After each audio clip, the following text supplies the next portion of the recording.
परमात्मा पर भरोसा करने वाला और प्रदोष का व्रत करने वाला कभी खाली झोली लेकर नहीं जाता, याद रखना। जिसने परमात्मा पर भरोसा करा है और जिसने प्रदोष का व्रत करा है, उसको शिवजी ने आज नहीं तो कल, कल नहीं तो परसों दिया जरूर। जिसने बाबा पर भरोसा करा, जिसने सोमवार, पशुपतिनाथ ऐसे व्रतों को जो धारण करता है, कोई 16 सोमवार करता है, कोई पशुपति व्रत धारण करता है, कोई प्रदोष व्रत करता है, कोई सोमवार की अष्टमी का व्रत करता है, जो मांगा देगा। थोड़ा देर कर सकता है पर देने में पीछे नहीं है, देगा।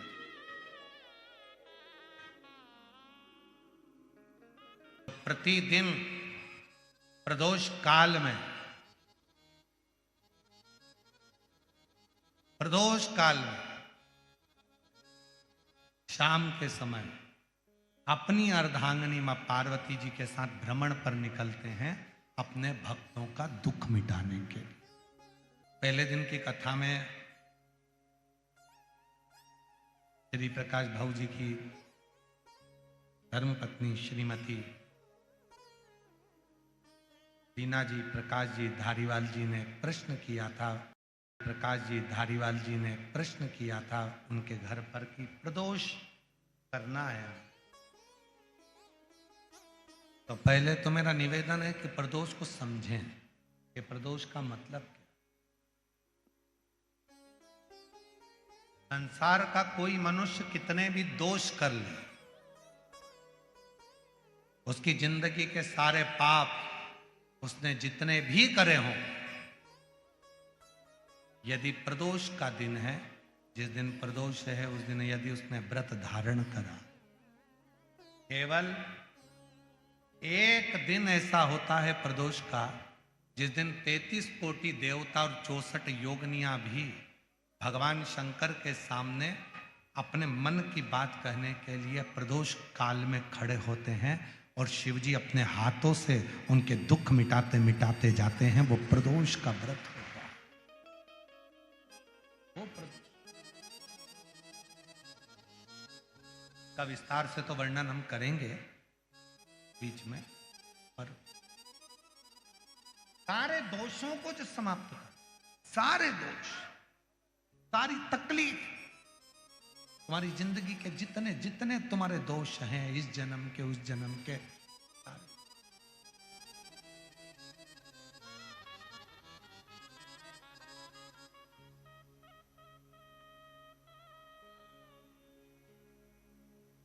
और जब भगवान शिव से आप निवेदन करते हैं, प्रार्थना करते हैं, उनसे अपने मन का भाव कहते हैं, प्रार्थना करते हैं, निवेदन करते हैं, तो शिव उसको स्वीकार करते, स्वीकार। खड़े हैं देवता, भगवान शिव नेत्र बंद करके बैठे, भगवान विष्णु, भगवान ब्रह्मा सब देख रहे हैं, इंद्रदेव पीछे खड़े हैं और पीछे से देख रहे हैं। उनको मालूम है नहीं मिलेगा, नहीं मिलेगा ही नहीं, पर तभी भगवान नारायण ने फिर जमकर हर हर महादेव कहा। ब्रह्मा जी फिर बोले हर हर, और भगवान नारायण ने और भगवान ब्रह्मा ने 3 बार ताली का जो नाद किया। चंड ने भगवान शिव को सूचना दी, सूचना देकर भगवान शंकर के नेत्र खुल गए, और शिव जी के जैसे ही नेत्र खुले, बाबा ओ घड़दानी ने, भगवान शंकर ने नेत्र खोलते ही सामने खड़े हुए भगवान विष्णु को, भगवान ब्रह्मा जी को, देवताओं को देखा और पूछा कि आप यहां पधारे, मुझे आज्ञा करते मैं आ जाता, आप मुझे कहते, आप मुझे बोलते तो मैं पहुंच जाता। आप आए, मुझे तो बुलाते, मैं पहुंचता आपके दरवाजे पर।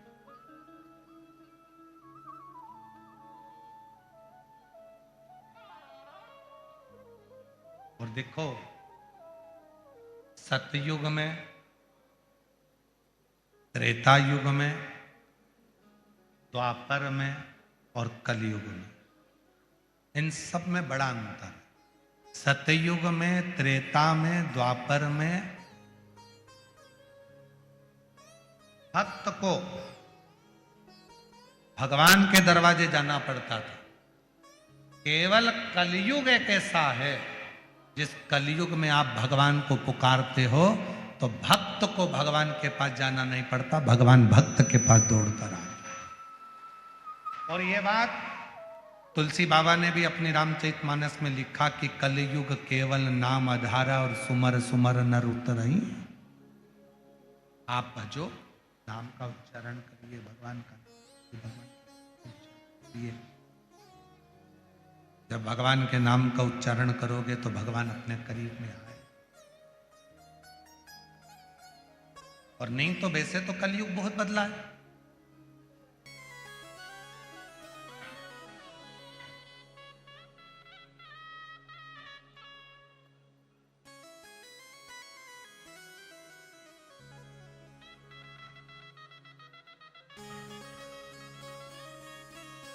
अब तो सास पर्दा कर लेती। बदल गया रे भोलेनाथ जमाना, बदल गया रे भोलेनाथ जमाना, बदल गया। कितना संसार बदल गया, सब कुछ बदल गया, सब कुछ।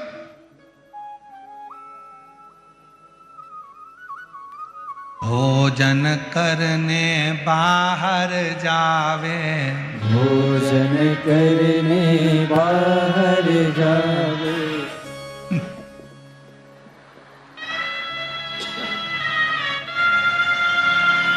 और शौचालय को घर में आवे। भोजन करने बाहर कितना। अब तुम बोल दो, बदल गया रे भोले,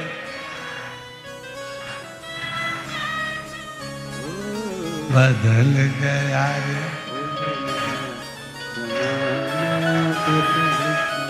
इतना जमाना बदला, अब क्या बदलना रह गया, सब कुछ बदला। तो यहां शिव कथा कह रही है पूर्व का समय। अब ये सब कुछ बदला अपनी जगह पर है, पर सतयुग में भक्त भगवान के पास जाते थे, त्रेता में भक्त भगवान के पास जाते थे, द्वापर में भक्त भगवान के पास जाते थे। केवल एक कलयुग ऐसा है जहां बैठकर आप शिव को पुकारोगे, मेरा शंकर भगवान आपके दरवाजे पर आकर खड़ा है। केवल कलयुग।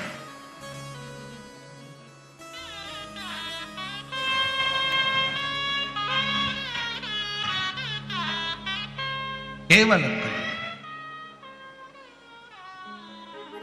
इसीलिए कहते हैं महाराज इसका स्मरण, कलयुग में शिव युग आया है, महादेव ये तेरा रचाया है।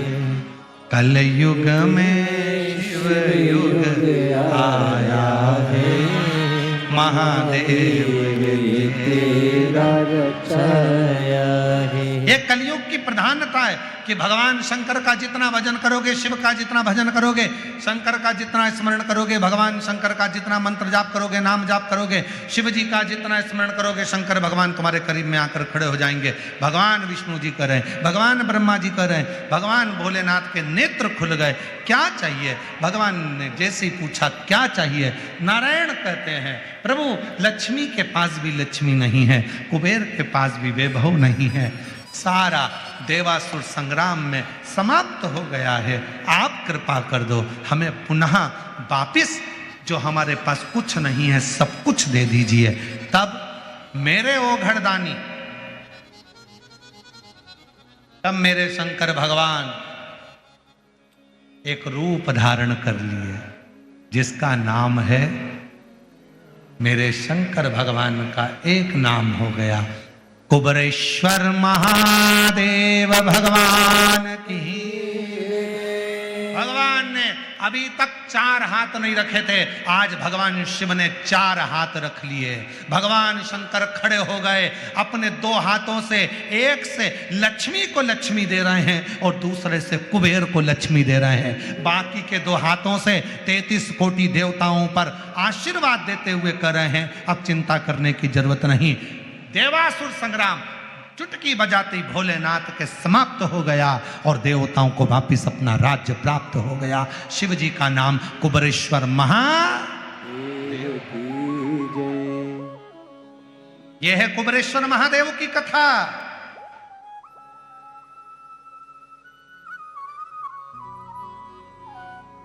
यह है भगवान शंकर के कुबेरेश्वर बनने की कथा कि कुबेर को भी खजाना देने वाले, लक्ष्मी को संपदा देने वाले, जब कुछ नहीं तब वो शिव देता, तब वो शंकर देता।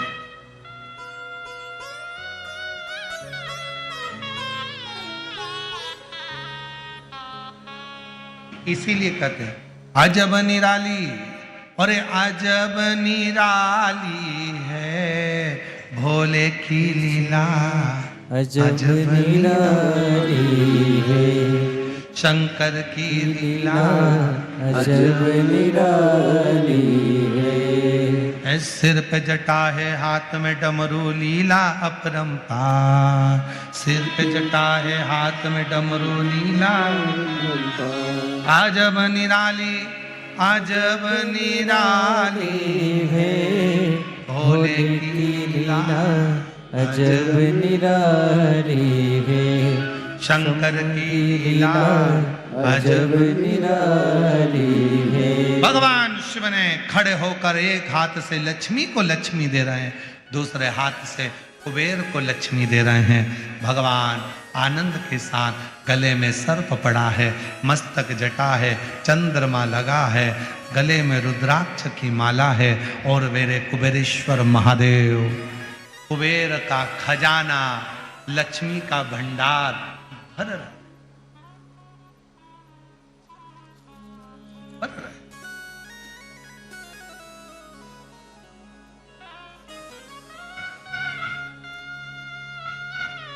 हमने पहले भी कथा में 2 दीप का वर्णन किया, आज फिर कथा में 2 दीप का वर्णन कर।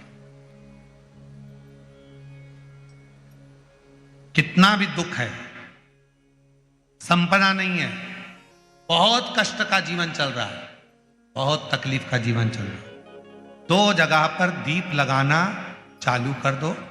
प्रदोष काल में, मतलब शाम का समय, सूरज ढलने का जब समय हो, उस समय एक दीप बेलपत्र के वृक्ष के नीचे, दूसरा दीप भगवान शंकर के मंदिर पर। प्रदोष काल में जब ये 2 दीप लगना प्रारंभ हो जाते हैं तो भगवान अपने चारों हाथों से आपको संपदा देना प्रारंभ कर देते हैं। वो कुबेरेश्वर महादेव बनकर धन वैभव देना प्रारंभ।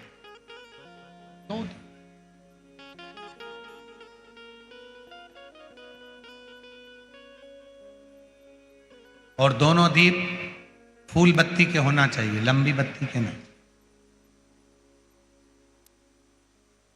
एक लंबी बत्ती होती है, एक गोल बत्ती होती है, फूल बत्ती, दोनों दीप फूल बत्ती।